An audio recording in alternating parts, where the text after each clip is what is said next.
right track. Okay? What I'm into is ageless aging. Think about that. Ageless aging.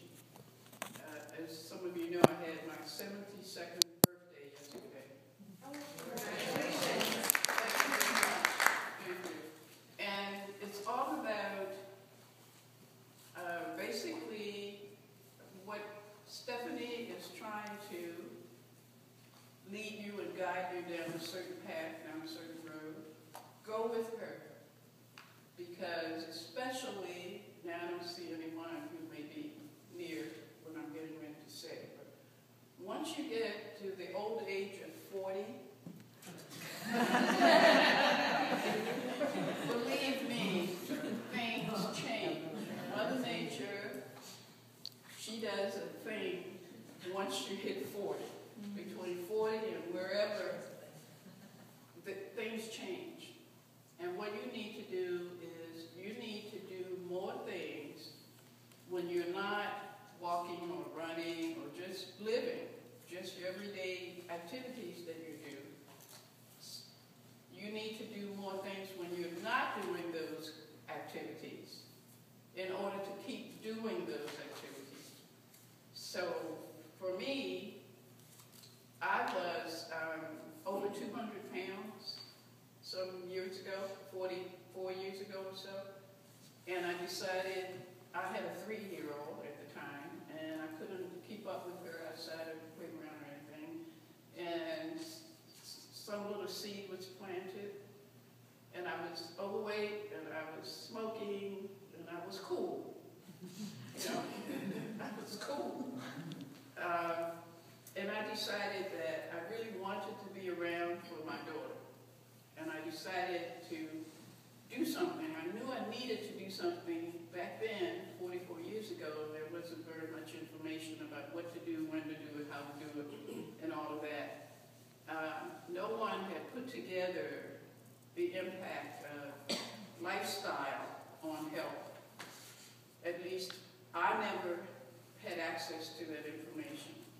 So I decided to make a change. I had no clue where I was going, what I was going to be doing. But I knew I needed to make a change. In my family, we had, you know, the regular high blood pressure and diabetes and cancer and everything.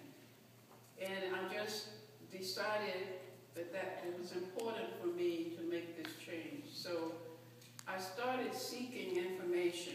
There wasn't very much. And I went to my doctor. He gave me diet pills. You remember those that ended up to be speed? Well, he would give me diet pills, and then he would take them away because he knew that if you continued with them, you would become addicted to them. So he would give me diet pills. I'd take the diet pills, and I'd lose 20, 40 pounds or whatever, and then he would take them away, and I'd gain the weight back, and then maybe 6 months or 8 months later, he'd give me another prescription, and I would, you know, and I did that for a while until he said, okay, this is it. I can't give you any more prescriptions. But I was left with hardly anything. You know, there was not the kind of information that we have available to us about health, fitness, and nutrition now. Nothing was available, at least as far as I could see in the public's in the public domain, you know, things that you could do.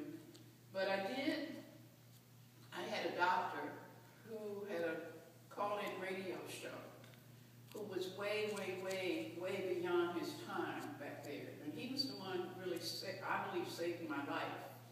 And I don't know if you know Gabe Merkin. Yes. Anybody know Yes. Gabe Merkin? The 2030 program. Yes. Yes. I started listening to his radio station, radio show, and then I started following it. See, I didn't just listen, because I was really serious, and I think the difference for me was the passion. I was really passionate about being around for my daughter. And finally, Dr. Merkin was making so much sense that I decided to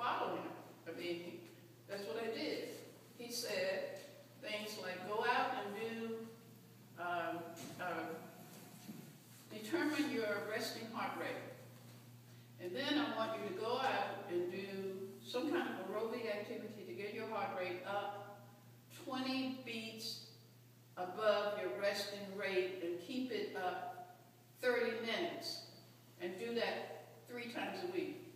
I did that. I figured out how to measure, and I did that. And the weight was coming off, and I was feeling much better. Somehow, Mother Nature is programmed into the human body. And you won't know this until you really experience it. But Mother Nature programmed in. For example, a lot of people are told to cut back on sodium because of whatever, high blood pressure, whatever. If you cut back on sodium for X number of weeks or months, soon your body is going to give up the taste for sodium. So if you can cut it back for a certain amount of time, and you get to that point, and then you step over that line, once you cut it back for, let's say, a couple of months, and I stepped over the line, and I try to go back and solve my food the way I did before I got to that line, then I don't want it. Mother Nature programmed that into the human system that if you give up something at some point, depending on where you are relative to that line, once you step over the line, you won't go back there. And that's what happened to me